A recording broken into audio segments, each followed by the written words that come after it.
अस्सलाम वालेकुम respected students, उम्मीद करता हूँ आप सब खैरियत से होंगे। मैं हूँ बहरोज़ अहमद ख़ान और जैसा कि हम वीडियो क्लासेस स्टार्ट कर चुके हैं, तकरीबन 3 लेक्चर्स हम ले चुके हैं और ये हमारा लेक्चर नंबर 4, ठीक है। So today we are going to start lecture number 4 and in lecture number 4 we are going to cover exercise number 7.3। Okay guys, तो 7.3 जो है वो हम स्टार्ट करने जा रहे हैं। तो थोड़ा सा रिव्यू कर लेते हैं 7.2 को। 7.2 के अंदर हमने जो है वो बेसिकली मैट्रिक्स के 7.1 में ऑर्डर के बारे में बताया था। 7.2 के अंदर आके हमने थोड़ा सा एडिशन सब्ट्रैक्शन को सॉल्व किया और उसके बाद वेरिएबल की वैल्यूज़ निकाला। उसके अंदर हमने देखा कि भाई इक्वल मैट्रिसेस क्या होते हैं। मैट्रिसेस इक्वल मैट्रिक्स जिनकी number of raw number of column same होते हैं, ठीक है। और उसको जो है वो हम क्या करते हैं, इक्वल मैट्रिक्स होता है तो अगर एक मैट्रिक्स के अंदर x की वैल्यू है तो दूसरे मैट्रिक्स के अंदर वो उस पार्टिकुलर वैल्यू के बराबर होगी। इस तरह हमने जो है वो इक्वेशंस के ज़रिए वैल्यूज़ वगैरह फाइंड आउट की, ठीक है। इसके अलावा हमने जो है वो क्या किया था, क्वेश्चंस भी सॉल्व किए थे जो कि बेसिकली जिसके अंदर एडिशन और सब्ट्रैक्शन करना था, तो एडिशन और सब्ट्रैक्शन रिलेटेड क्वेश्चन भी हमने सॉल्व किए, ठीक है। तो अब हम आ गए एक्सरसाइज नंबर 7.3 पे और 7.3 हमारे रिलेटेड है किस चीज़ से। 7.3 हमारे रिलेटेड है बेसिकली मल्टीप्लिकेशन से, यानी कि प्रोडक्ट वाले क्वेश्चन से। 7.3 हमारे रिलेटेड है प्रोडक्ट वाले क्वेश्चन से, मल्टीप्लिकेशन वाले क्वेश्चन से, ठीक है बेटा। तो हम जो है वो मल्टीप्लिकेशन वाले क्वेश्चन आज करने वाले हैं। आप अगर सवाल पढ़ के देखें तो सवाल में आपको लिखा हुआ नज़र आ रहा है, compute the product of the following matrices if possible. Compute the product if possible, ये आपको क्वेश्चन लिखा नज़र आ रहा है। प्रोडक्ट का मतलब क्या होता है बेटा? प्रोडक्ट का मतलब होता है मल्टीप्लिकेशन। लास्ट एक्सरसाइज में हमने अभी तक सिर्फ एडिशन और सब्ट्रैक्शन सीखा है, ठीक है। एडिशन और सब्ट्रैक्शन हमने सीखा है। एडिशन सब्ट्रैक्शन का रूल ये होता है कि जो भी मैट्रिक्स आप ऐड करने जा रहे हैं, फॉर एग्जांपल एक मैट्रिक्स ये है, एक मैट्रिक्स ये है, 1 2 3 4 3 6 9 12, ये 2 मैट्रिक्स हैं। हमने कहा था मैट्रिक्स अगर ऐड करने जा रहे हैं तो मैट्रिक्स का ऑर्डर सेम होना ज़रूरी है, यानी ये भी 2x2 का मैट्रिक्स है, ये भी 2x2 का मैट्रिक्स है, तो ये ऐड हो जाएगा। सपोज करें अगर ये 2x2 का मैट्रिक्स नहीं होता, ये होता है ऐसा, यानी कि 2 रॉज और एक कॉलम 2x1 का मैट्रिक्स, तो फिर ये आपस में ऐड नहीं हो सकते थे, पॉसिबल नहीं है, क्योंकि इनका जो है वो आपके पास ऑर्डर सेम नहीं है। तो एडिशन के अंदर सब्ट्रैक्शन के अंदर ज़रूरी ये होता है कि आपके पास ऑर्डर सेम होना चाहिए, सही। तो एडिशन सब्ट्रैक्शन में ऑर्डर सेम होना ज़रूरी है। अब हम आ गए मल्टीप्लिकेशन के क्वेश्चन की तरफ। तो मल्टीप्लिकेशन के क्वेश्चन में देख लेते हैं क्या सिचुएशन है, क्या हो रहा है, क्या जो है वो पॉसिबल है, किस तरह से मल्टीप्लिकेशन होता है और रूल क्या है बेसिकली मल्टीप्लाई करने का। ये हमने सवाल उतारा, हमने करना है मल्टीप्लाई, सही। अब मल्टीप्लाई करने के लिए भी जाहिर है कि जिस तरह प्लस में कोई उसूल था उस तरह मल्टीप्लाई में भी कोई उसूल है। 2 मैट्रिक्स आपके सामने दिए हुए हैं, 2 और 3 5 और 6, ठीक है। एक मैट्रिक्स आपको इस तरह नज़र आ रहा है, किस तरह में, हॉरिजॉन्टल में, और दूसरा वर्टिकल में नज़र आ रहा है, सही है। ये जो मैट्रिक्स है आपके सामने, इसका अगर आप ऑर्डर देखें तो इसके अंदर कितनी रॉज है, 1, और कॉलम कितने हैं, 2, ये 1/2 का मैट्रिक्स है।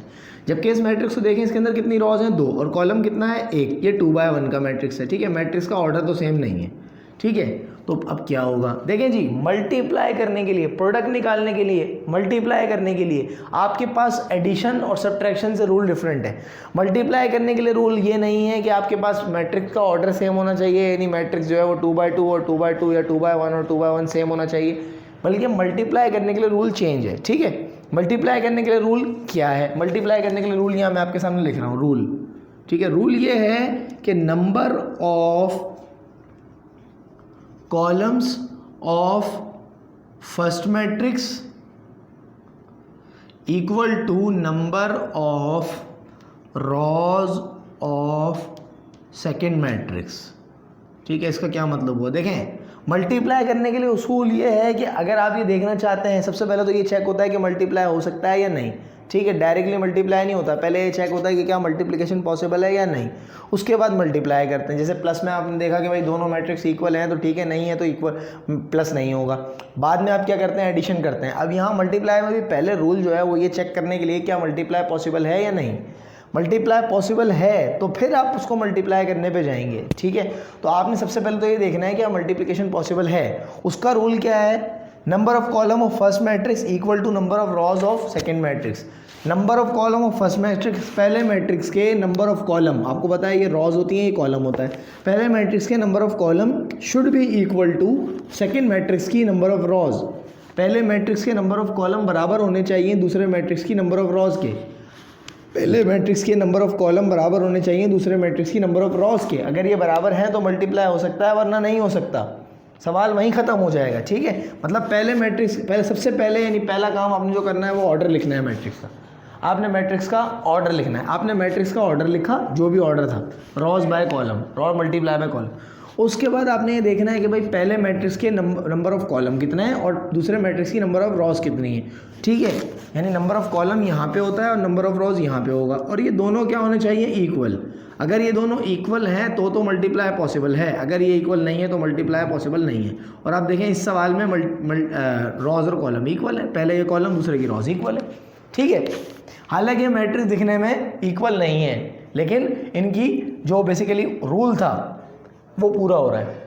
अब ये रूल आपने सवाल में नहीं लिखना, ये रूल मैंने आपको सिर्फ याद दिलाने के लिए और अंडरस्टैंडिंग के लिए समझाया है। ये रूल डायरेक्टली सवाल में इंक्लूड नहीं होगा, ठीक है। पता लगा आप कहें कि सर ये रूल हर सवाल में लिखना है या नहीं, तो ये हर सवाल में नहीं लिखना, ये सिर्फ आपकी अंडरस्टैंडिंग के लिए मैंने समझाया है, ठीक है। अब क्या होगा, ये इक्वल है तो ये मल्टीप्लाई हो सकते हैं मैट्रिक्स, तो अब आप क्या करेंगे, इनको मल्टीप्लाई करेंगे आपस में, ठीक है। अब मल्टीप्लाई करने के लिए क्या होता है, मल्टीप्लाई करने के लिए तरीकाकार आपके पास ये होता है कि भाई आप क्या करते हैं, आप जो है वो फर्स्ट मैट्रिक्स को सेकंड मैट्रिक्स से मल्टीप्लाई करते हैं। कैसे मल्टीप्लाई करते हैं, ऐसे मल्टीप्लाई करते हैं कि पहला एलिमेंट पहले एलिमेंट से मल्टीप्लाई कर जाएगा, दूसरा दूसरे से, और कोई चारा है नहीं आपके पास। यानी आप 2 को मल्टीप्लाई कर देंगे 5 से और +3 को मल्टीप्लाई कर देंगे 6 से। बीच में प्लस का साइन क्यों आया, जब हम एक रॉ को मल्टीप्लाई कर रहे हैं ना, असल में मल्टीप्लाई करने के लिए रूल ये होता है कि आप रॉ को मल्टीप्लाई करते हैं, पूरी रॉ को पूरे कॉलम से मल्टीप्लाई करते हैं, पूरी रॉ को पूरे कॉलम से मल्टीप्लाई करते हैं, ठीक है। आपने इस कॉलम रॉ को उठाया और इस कॉलम से मल्टीप्लाई किया, इत्तेफाक से यहाँ एक ही रॉ थी, एक ही कॉलम था, तो ये पूरी रॉ पूरे कॉलम से मल्टीप्लाई जब करेगी तो पूरी रॉ पूरे कॉलम से मल्टीप्लाई करेगी, तो इसके अंदर 2 ही एलिमेंट है, 2 मल्टीप्लाई करेगा 5 से और 3 मल्टीप्लाई करेगा 6 से। क्योंकि ये एक ही रॉ है, अलग अलग रॉ नहीं है, एक ही रॉ है तो बीच में प्लस आएगा, एक ही रॉ है एक ही कॉलम है तो बीच में प्लस आएगा, और जो भी आंसर होगा वो प्लस होगा। अब आप देखें 2 5 10 होता है और 3 6 18 होता है, ठीक है। अब आप इनको प्लस कर लें तो ये हो जाएगा 28। आप देखें आंसर जो आया आपके पास वो आया किस में, वो आया सिर्फ और सिर्फ एक वैल्यू में, जो कि 1 बाय 1 है, यानी एक ही रॉ एक ही कॉलम है। जो आंसर आता है वो इस फॉर्म में आता है 1 बाय 1, और देखें ये 1 बाय 1 में आया, ठीक है। चलें ये बात अगर मुश्किल भी है तो कोई इशू नहीं है, लेकिन बहरहाल मल्टीप्लाई इसी तरीके से हुआ, ठीक है। अंडरस्टैंड कर रहे हैं आप। चलें एक और सवाल करते हैं, आपकी ज़ाहिर है कि आपने अभी स्टार्ट लिया है, कोई परेशानी वाली बात नहीं है, सॉल्व करेंगे आहिस्ता से, सब चीज़ें समझ में आएंगी, ठीक है। आगे सॉल्व करते हैं, ठीक है। नेक्स्ट क्वेश्चन हमारे पास जो है वो एक और सवाल होगा हमारा, क्वेश्चन नंबर 2 करते हैं। क्वेश्चन नंबर 2 के अंदर आप देखें आपके पास दिया हुआ है सवाल 2 3 5 6, 2 3 और दूसरा मैट्रिक्स दिया है 5 6। सबसे पहले मैंने कहा आपने सॉल्व की हेडिंग लगाई, उसके बाद आपने क्या किया, मैट्रिक्स उतारे 2 3 और दूसरा मैट्रिक्स उतारा 5 6, ठीक है। ये आ गए मैट्रिक्स, और ये दोनों जो है वो आपके पास बेसिकली वर्टिकल फॉर्म में मौजूद है, ठीक है। इनको मल्टीप्लाई करें। अब मल्टीप्लाई करने के लिए क्या होगा, सबसे पहले आपने इनका ऑर्डर लिखना है कि भाई इसमें 2 रॉज हैं 1 कॉलम है, इसमें भी 2 रॉज है 1 कॉलम है। हमने ये कहा पहले वाले के नंबर ऑफ कॉलम दूसरे वाले की नंबर ऑफ रॉज इक्वल होनी चाहिए। क्या ये इक्वल है, नहीं, अनइक्वल है। अनइक्वल है तो क्या होगा, आप लिखेंगे basically multiplication is not possible, multiplication is not possible, multiplication possible नहीं है, ठीक है। मल्टीप्लिकेशन पॉसिबल नहीं है क्योंकि क्या है, नंबर ऑफ रॉज और column equal, number of column पहले की और नंबर ऑफ रॉज दूसरे की इक्वल नहीं है। इसी तरह से अगर हम यहाँ पे जो है वो तीसरे सवाल की तरफ बढ़ते हैं, तो तीसरे सवाल में क्या है, तीसरा सवाल भी आपको इस तरह से दिया हुआ है 2 3 और 5 6, 2 3 5 6, ठीक है, 5 और 6। अब देखें इसके अंदर भी क्या होगा, आपने सॉल्यूशन की हेडिंग लगाई, ठीक है। आपने पहला मैट्रिक्स उतारा 2 3 और 5 6। अब आप देखें इसके अंदर कितनी रो है, 1 कॉलम कितने हैं 2, इसके अंदर कितनी रो है 1 कॉलम कितने हैं 2, 1 बाय 2, ठीक है। अब 1 बाय 2 का आपके पास मैट्रिक्स मौजूद है, ठीक है। आप देख सकते हैं कि पहले वाले में नंबर ऑफ कॉलम 2 है, दूसरे वाले में नंबर ऑफ रॉज 1 है। ये क्या है, अनइक्वल। अनइक्वल है तो मैंने आपको क्या बताया है, अनइक्वल होंगे तो क्या होगा, solution set is not possible. तो मल्टीप्लिकेशन इज़ नॉट पॉसिबल, तो आप यहाँ लिखेंगे multiplication is not possible, multiplication is not possible, और ये आपका जो है वो जवाब हो जाता है नॉट पॉसिबल। बहुत ही आसान जवाब। ऐसा सवाल एग्ज़ाम में अगर आ जाते हैं तो तमाम बच्चे 100 में से 100 मार्क्स हासिल कर लेंगे, बड़ी आराम से। आगे बढ़ते हैं क्वेश्चन नंबर 4 पे। क्वेश्चन नंबर 4 आपके पास किस तरह दिया हुआ है, 5 6 2 3, 5 6 2 3। ये आपके पास अगला सवाल दिया हुआ है, ज़रा इस सवाल को उतार लेते हैं और ज़रा चेक कर लेते हैं इसकी क्या सूरत हाल है, रोज़ एंड कॉलम की, क्या ये मल्टीप्लाई होने के काबिल है या नहीं है। ठीक है, देखें जी, इसके अंदर कितनी रोज़ हैं, 2, कॉलम कितना है 1, इसके अंदर कितनी रोज़ हैं 1, कॉलम कितना है, रोज़ 1 है, कॉलम 2 है, 1/1। इसके नंबर ऑफ कॉलम कितने हैं 2, इसी नंबर ऑफ रोज़ कितनी है 1, इक्वल है तो मल्टीप्लिकेशन पॉसिबल है। अब मल्टीप्लाई करने के लिए क्या होगा, मल्टीप्लाई करने के लिए आपने इसको उतारा 5/6, 5 और 6 और मल्टीप्लाई 2 और 3। ठीक है, मल्टीप्लाई पॉसिबल है क्योंकि ये इक्वल हैं। ठीक है, आपने देखा कि ये इक्वल हैं तो ये मल्टीप्लाई हो सकता है। अब क्या होगा, ठीक है, अब ये होगा कि आप जो है वो बेसिकली मल्टीप्लाई करने जाएंगे इसको। तो मल्टीप्लाई करने के लिए आप क्या करेंगे, आप ये करेंगे कि भाई आपके पास 2 रोज़ हैं और इसमें 2 कॉलम हैं। देखें एक बात याद रखिएगा, प्रॉब्लम होगी, कन्फ्यूजन होगा, लेकिन आहिस्ता आहिस्ता ये आप इसको सॉल्व करने के काबिल होंगे। ठीक है, देखें हो क्या रहा है, बेसिकली ये इसमें और उसमें फ़र्क है। इस वाले में आपके पास पहले रॉ मैट्रिक्स दिया हुआ है, बाद में कॉलम मैट्रिक्स दिया हुआ है, उसमें पहले कॉलम मैट्रिक्स है, बाद में रॉ मैट्रिक्स है। इसको जब हमने मल्टीप्लाई किया तो हमने इस रॉ को इस कॉलम से मल्टीप्लाई किया और कहानी ख़त्म, रॉ को कॉलम से मल्टीप्लाई किया, कहानी ख़त्म। लेकिन इसके अंदर हम जो है वो कॉलम को रॉ से मल्टीप्लाई नहीं कर सकते। रूल यही है कि रॉ कॉलम से मल्टीप्लाई होती है, कॉलम रॉ से मल्टीप्लाई नहीं होता। रॉ कॉलम, पहला रूल अगर ये है कि भाई आप पहले वाले के कॉलम और दूसरे की रॉ को इक्वल होना चाहिए, ठीक है, होंगे तो मल्टीप्लाई होगा। तो दूसरा रूल ये है कि आपके पास मल्टीप्लाई करने के लिए क्या करना है, आपने रॉ को कॉलम से मल्टीप्लाई करना है। रॉ कॉलम से मल्टीप्लाई होती है, कॉलम रॉ से मल्टीप्लाई नहीं हो सकता है। यानी ऐसा नहीं हो सकता कि आप बोलें 5 × 2 + 6 × 3, बिल्कुल ऐसा नहीं होगा। बल्कि क्या होगा, आपकी रॉ कॉलम से मल्टीप्लाई करती है। इस मैट्रिक्स में कितनी रॉज है, इस मैट्रिक्स में 2 रॉज हैं, 1 2। इसमें कितने कॉलम है, 2 कॉलम है। आपकी रॉ कॉलम से मल्टीप्लाई करेगी, 5 मल्टीप्लाई करेगा 2 से। ये मैंने निशान क्यों लगाए, ये मैंने निशान लगाए रॉ और कॉलम के लिए। इसके अंदर 2 रॉज हैं, उसके अंदर 2 कॉलम है, ठीक है, ये 2 कॉलम्स हैं इसके अंदर, सही। तो मैं निशाने लगाता, 5 मल्टीप्लाई करेगा कॉलम से 2 से, ठीक है। अब ये 5 2 से मल्टीप्लाई कर गया, अब कॉलम चेंज हो रहा है, अब आगे वाले कॉलम पे जा रहे हैं। अब ये 5 2 से मल्टीप्लाई तो कर गया, अब 5 3 से भी मल्टीप्लाई करेगा क्योंकि 3 नेक्स्ट कॉलम में है। अब 5 2 से भी मल्टीप्लाई कर गया, 3 से भी कर गया। अब 6 की बारी, 6 इसी तरह से 2 से मल्टीप्लाई करेगा और 6 3 से भी मल्टीप्लाई करेगा, ठीक है। दोनों से 6 ने मल्टीप्लाई किया। अब देखें 5 2 = 10, 6 2 = 12, 5 3 = 15 और 6 3 = 18। ये आपके पास क्या आ गया है, आंसर आ गया। अब देखें ये 2/2 में आया है, ठीक है। क्यों आया 2/2 में, क्योंकि ये इसके रिमेनिंग थे एलिमेंट्स। जो रिमेनिंग होते हैं ना, फर्स्ट और लास्ट, उसमें आंसर आता है। यहाँ पे आंसर आया था 1/1 में, ठीक है, एक ही एलिमेंट था। यहाँ पे 2/2 में आंसर आया क्योंकि आपके पास 4 एलिमेंट्स आ रहे हैं, सही। और मल्टीप्लाई करने का तरीका ये है कि रॉ मल्टीप्लाई, कॉलम रॉ से मल्टीप्लाई नहीं, रॉ मल्टीप्लाई कॉलम होता है, ठीक है। 5 × 2, फिर 5 × 3, फिर 6 × 2, 6 × 3। इस तरह ये सवाल सॉल्व हो गया, ठीक है। तो ये आपका आंसर है। ये 2/2 आपको लिखने की ज़रूरत नहीं है, ये मैंने समझाने के लिए लिखा है, ये मैंने आपको समझाने के लिए लिखा है सिर्फ, ठीक है। तो यहाँ पे तो पॉसिबल ही नहीं है। एक सवाल और कर लेते हैं, देखते हैं इसमें क्या इश्यूज़ आ रहे हैं आपको, ठीक है। ये है क्वेश्चन नंबर 5। मेरी कोशिश है कि मैं ज़्यादातर सवाल खुद करवा दूँ ताकि आपको अगर प्रॉब्लम आता भी है तो आपको सॉल्व करने में इशू ना आए। 3 7 2 8, ठीक है, सॉल्व करते हैं इसको। सबसे पहले मैंने आपको बताया जैसे कि आपने क्या करना है, आपने सिर्फ और सिर्फ इसका ऑर्डर लिख लेना है, ठीक है।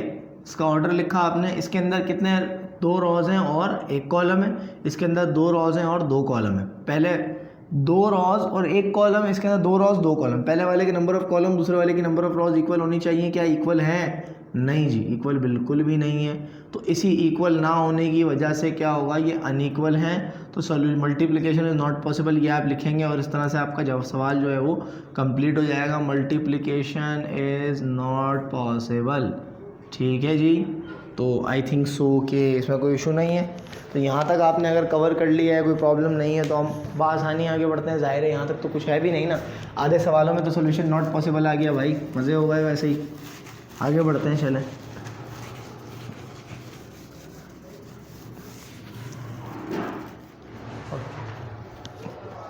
आगे बढ़ते हैं जनाब, नेक्स्ट क्वेश्चन करते हैं जो कि हमारे पास है क्वेश्चन नंबर 6, ठीक है। क्वेश्चन नंबर 6 पे आ रहे हैं हम, ठीक है।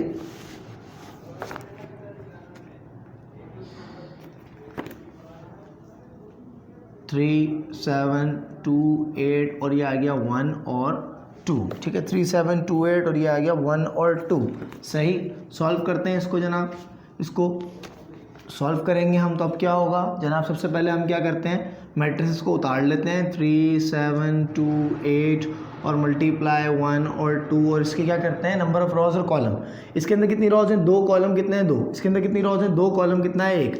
यह है 2 बाई 2 का मैट्रिक्स, ये है 2 बाई 1 का मैट्रिक्स। इसके नंबर ऑफ कॉलम, इसकी नंबर ऑफ रॉज क्या है, आपस में इक्वल। ठीक है, आपस में इक्वल हैं, तो इसका क्या है, मल्टीप्लिकेशन पॉसिबल है। इस एलिमेंट की बात कर रहा हूँ, इस एलिमेंट की। अब सवाल ये है कि आप मुझसे पूछेंगे कि सर क्या हम भी ऐसे ही करेंगे, तो आप चाहें तो कर सकते हैं, कोई इशू नहीं है। आपने करना क्या है, आपने इसको उतारना है दोनों को। ठीक है, उतारने के बाद आपने जो है वो इस तरह लिख सकते हैं और इनको इक्वल शो करा सकते हैं कि भाई ये दोनों, आप चाहें तो इसको सर्कल करके दिखा दें कि भाई ये और ये आपस में इक्वल है। ठीक है, और आप चाहें तो ऐसा ना भी करें, आप बस खुद से देख लें और आगे सोल्यूशन कर लें। मतलब मैंने ये देख लिया कि भाई ये दोनों इक्वल हैं, तो बस अब मैं नीचे आ जाऊँ और मैं आके क्या करूँगा, इनको मल्टीप्लाई करने की सूरत हाल बनाऊँगा।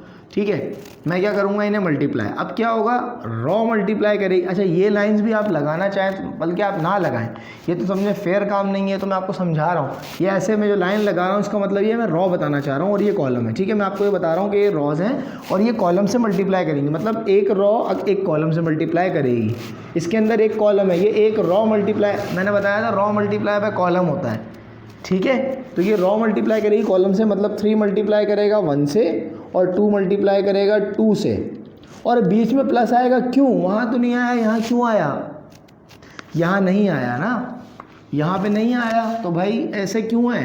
5 मल्टीप्लाई 2 प्लस 3 से 5 मल्टीप्लाई 3 क्यों नहीं आया, क्योंकि 5 एक ही रॉ है, 5 एक रॉ है। 5 ने 2 से मल्टीप्लाई किया, एक कॉलम पूरा हो गया। अब 5 जब 3 से मल्टीप्लाई करेगा, ये नेक्स्ट कॉलम है, देखें 2 और 3 के बीच में गैप है, ये नेक्स्ट कॉलम पे जाएगा। यहाँ पे गैप नहीं है, 3 और 2, देखें 3 मल्टीप्लाई कर रहा है 1 से, 2 मल्टीप्लाई कर रहा है 2 से, ये दोनों एक ही कॉलम है। तो ये रॉ ये कॉलम से मल्टीप्लाई करेगी, तो जब पूरी एक रॉ होगी तो बीच में प्लस आएगा। वहाँ पे रॉ में एक ही एलिमेंट था, यहाँ पे रॉ में 2 एलिमेंट है, तो बीच में प्लस आएगा। इसी तरह से अब ये रॉ इससे मल्टीप्लाई कर चुकी है ना, आगे कोई कॉलम है ही नहीं, तो ये तो ख़त्म, ये तो रॉ ख़त्म हो गई। अब ये रॉ मल्टीप्लाई करेगी कॉलम से, 7 मल्टीप्लाई करेगा 1 से और 8 मल्टीप्लाई करेगा 2 से, बस जी मल्टीप्लाई हो चुका है। 3 1 ज़ा 3 प्लस 2 2 ज़ा 4, 7 1 ज़ा 7 प्लस 8 2 ज़ा 16। अब आप इनको प्लस कर लेंगे, ये हो गया 7 4 और 3 7 और 16 और 7 23। ठीक है, अब आप देखें आंसर आया 2 बाई 1 में, 2 रॉज हैं एक कॉलम है, आ गया आंसर 2 बाई 1 में। ये भी एक आपके पास प्रूफ है कि आंसर 2 बाई 1 में आना चाहिए। ठीक है, तो ये आपके पास आंसर हो गया। तो आई होप यू आप समझ गए होंगे बात को। ठीक है, तो ये आपके पास आंसर हो जाता है। अच्छा, इसके बाद हम जो है वो क्वेश्चन नंबर 7 8 9 7 8 3 और 10 हम 7 कर लेते हैं, उसके बाद फिर आप जो है वो आगे बताता हूँ मैं मज़ीद क्या करना है आपने।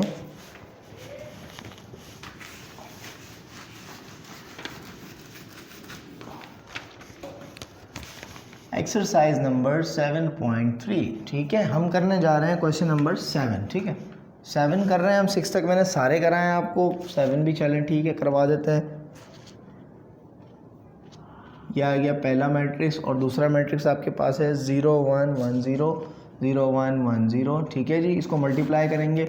ये आपके पास आपको नज़र आ रहा है कि ये आपके पास जो है वो 2 बाई 2 का मैट्रिक्स है और ये भी इसी तरह से आपके पास 2 बाई 2 का मैट्रिक्स है। ठीक है, तो ये भी 2 बाई 2 हो गया, ये भी 2 बाई हो गया। इसमें तो ज़ाहिर है ये दोनों बिल्कुल इक्वल है ही हैं, तो बस मल्टीप्लाई करने की सूरत हाल बना लें आप, बिल्कुल मल्टीप्लाई करें। बस मल्टीप्लाई कैसे करना है इसको देख लीजिएगा। ठीक है, 0 1 1 0 ये आ गया। मल्टीप्लाई कैसे करना है इसको आप ज़रा तवज्जो देख लीजिएगा, क्योंकि इसमें 2 2 दोनों तरफ आ गए। ठीक है, अब देखिए मल्टीप्लाई कैसे होगा। रॉ मल्टीप्लाई करेंगी कॉलम से, ये कॉलम है रॉ ये रॉ मल्टीप्लाई करेगी इस कॉलम से, यानी 3 मल्टीप्लाई बाय 0 बीच में आएगा प्लस, और 2 मल्टीप्लाई करेगा 1 से। ठीक है, 3 मल्टीप्लाई करेगा 0 से, 2 मल्टीप्लाई करेगा 1 से, एक रॉ है बीच में प्लस आएगा। अब ये रॉ इस कॉलम से मल्टीप्लाई कर गई, अब ये रॉ इस कॉलम से भी मल्टीप्लाई करेगी। ये कॉलम चेंज हो रहा है तो यहाँ भी कॉलम चेंज करें। 3 मल्टीप्लाई करेगा 1 से और 2 मल्टीप्लाई करेगा 0 से, बीच में प्लस आएगा क्योंकि ये एक ही रॉ है। पहले इस रॉ ने इससे मल्टीप्लाई किया, फिर इस रॉ ने इससे मल्टीप्लाई किया। अब इस रॉ की बारी, 4 मल्टीप्लाई करेगा 0 से और 1 मल्टीप्लाई करेगा 1 से। ये रॉ इस कॉलम से मल्टीप्लाई कर गई, अब ये रॉ इस कॉलम से मल्टीप्लाई करेगी। 4 मल्टीप्लाई करेगा 1 से और 1 मल्टीप्लाई करेगा 0 से, ठीक है। First row first column, first row second column, फिर second row first column, second row second column. अब आप देखें आंसर 0 + 2, 0 + 1, ठीक है, 3 + 0 और 4 + 0, ठीक है। लास्ट स्टेप में आंसर आ रहा है 2, 1, 3, 4, ठीक है। ये आपके पास आंसर आ गया सही। तो मेरा ख्याल है ये आप समझ गए होंगे। तो इस तरह से अगर आप ये कर चुके हैं तो आपका यहाँ से होम टास्क निकल आया, जो आया क्वेश्चन नंबर 8। अभी तक एक सवाल आपको दिया है, बाकी सब मैंने करवाए, ठीक है। क्वेश्चन नंबर 9 में आपको करा देता हूँ, ठीक है। उसके बाद फिर हम आगे की बात करते हैं। क्वेश्चन 9 हम करने जा रहे हैं। क्वेश्चन 9 बहुत सिंपल है, जो मुश्किल सवाल थे वो सारे शुरू में हो गए। क्वेश्चन 9 में क्या है, 3 और बाहर दिया हुआ है 5601, 5601, ठीक है जी। तो यहाँ पे सॉल्यूशन आप करेंगे। आप देख रहे हैं कि ये 3 है और ये 5601 है। बेसिकली ये 3 जो है वो मल्टीप्लाई कर रहा है, वो मल्टीप्लाई कर रहा है किससे, इस मैट्रिक्स से, ठीक है। ये मल्टीप्लाई कर रहा है, साइन लगा हुआ नहीं है लेकिन श्योरली ये मल्टीप्लाई कर रहा है, ठीक है। और 2 मैट्रिक्स तो है ही नहीं यहाँ पे, यहाँ तो एक नंबर है और एक मैट्रिक्स है। प्रॉब्लम तब आता है जब 2 मैट्रिक्स हो, यहाँ तो एक मैट्रिक्स और एक नंबर है। अब तो मल्टीप्लाई करना बहुत आसान है, होगा ये कि बस 3 क्या करेगा, हर एलिमेंट से मल्टीप्लाई करेगा। 3 अंदर जाएगा, 5 से भी मल्टीप्लाई करे, यानी कि आप इस तरह से लिख लें कि जो 5 है वो भी 3 से मल्टीप्लाई करेगा, 6 भी 3 से मल्टीप्लाई करेगा, 0 भी 3 से मल्टीप्लाई करेगा और 1 भी। यहाँ पे ऐसा कोई सिलसिला नहीं है कि जिसके अंदर क्या होता है कि आप जो है वो हर मैट्रिक्स को एक दूसरे मैट्रिक्स से मल्टीप्लाई कराते हैं, रॉ कॉलम चेक करते हैं, ऐसा इसमें कुछ भी नहीं। इसमें 15 आया, 0 आया, 18 आया और 3 आया और ये आपका आंसर हो गया, बहुत ही आसान। तो इस तरह क्वेश्चन नंबर 10 आपके हवाले हो गया। हमने एक्सरसाइज नंबर 7.3 के तकरीबन हाफ क्वेश्चन कर लिए। अब जो रिमेनिंग क्वेश्चन है आपके पास कराने वाले, जैसे क्वेश्चन नंबर 14 है, तो वो हम इंशाल्लाह नेक्स्ट क्लास में डिस्कस करेंगे, नेक्स्ट लेक्चर के अंदर डिस्कस करेंगे, उसके अंदर कुछ और सोल्यूशन करेंगे, ठीक है। तो इसको आप थोड़ा अंडरस्टैंड कीजिएगा ठीक तरीके से, क्योंकि वजह ये है कि थोड़ी सी डिफरेंट एक्सरसाइज है, चैप्टर बिल्कुल न्यू है, इससे पहले आपने कभी ये चैप्टर पढ़ा नहीं है, तो आपको इसमें प्रॉब्लम्स तो होंगे लेकिन थोड़ी तवज्जो के साथ सारे प्रॉब्लम सॉल्व हो सकते हैं, ठीक है। तो मैं उम्मीद करता हूँ कि आप जो है वो ये इसको तवज्जो से क्लास अटेंड करेंगे। और रिमेनिंग क्वेश्चन जो है 2 सवाल मैंने आपको दिए हैं, इस बार बिल्कुल ज़्यादा क्वेश्चन नहीं है, उसको आप सॉल्व करेंगे, ठीक है। इंशाल्लाह नेक्स्ट लेक्चर में मुलाकात होगी। 7.3 को कंप्लीट करने के साथ साथ फिर हम जो है वो डिस्कस करेंगे और मल्टीप्लिकेशन के मजीद क्वेश्चन जो है वो सॉल्व करेंगे।